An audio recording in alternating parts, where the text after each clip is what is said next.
If you're flying from Fargo, North Dakota to Minneapolis, Minnesota for your hair transplant, here's everything you need to know. The trip is an absolute breeze. It's a straight shot down I-94, about 3.5 hours if you're choosing to drive. If you'd rather fly, there are 5 flights a day from Fargo to Minneapolis-St. Paul Airport. And the fares are about $100 to $200. It's about a 2-hour flight all in. We'll take care of the hotel for you so you can focus on getting here, relaxing, and getting ready for your procedure the next day. First, do I need to rent a car? The answer is no. The moment you arrive, your transportation from the airport to the clinic is totally taken care of. You can just focus on getting the rest you need for your big day tomorrow.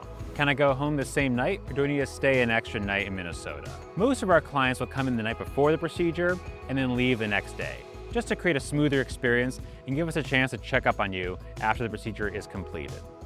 You're totally fine to fly or drive after your transplant is completed. You'll be given everything you need for your post-operative care once the procedure is completed.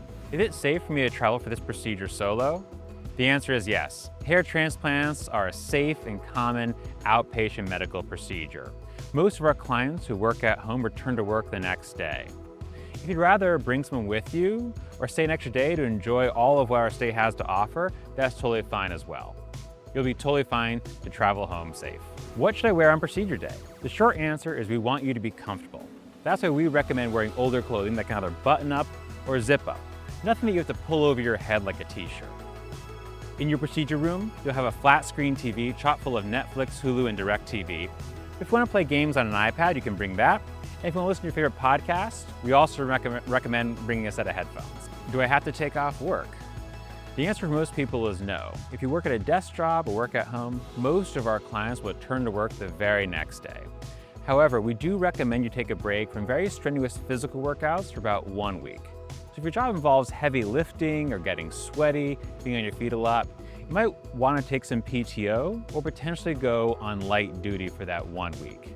After then, you're fine to resume all the same activities that you did before. You also have a little bit of scabbing that lasts for about 1 week. So if you're planning on being in front of a lot of people, you might want to wear a nice, loose-fitting baseball cap to cover up until those scabs fall off. What should I do the day before and the day of my procedure? Well, first you'll want to pause any blood thinners you might be taking. And that includes things like fish oil and vitamin E. Second, you'll want to eat healthy. A high-protein diet is great for the healing process. And third, for that same reason, we'll want to avoid alcohol and smoking. Finally, if you're planning on being in the sun after your procedure, we recommend avoiding getting a sunburn. And you can do that by wearing a nice loose-fitting baseball cap. So what does it actually cost all in to get a hair transplant in Minnesota? Well, that's the beauty about paying Midwest prices. We give you clean, transparent pricing in our virtual consultations. During your consultation, which we do nationwide, we'll examine your hair loss, talk about your goals for hair restoration, and give you a very clear picture of exactly what you need and exactly how much it's going to cost. We also offer to match any published price that's published online, so you can ensure you're going to get the absolute best value at the Hair Restoration Institute of Minnesota. And with our Hair by Air program, we cover $200 in your travel expenses. That's gas in your tank or tickets on your flight, plus 2 nights stay at our on-site hotel. If you want to learn more or find out if you're a candidate, you can visit hrimn.com to book your free consultation. And remember, you can't spell hair without HRI.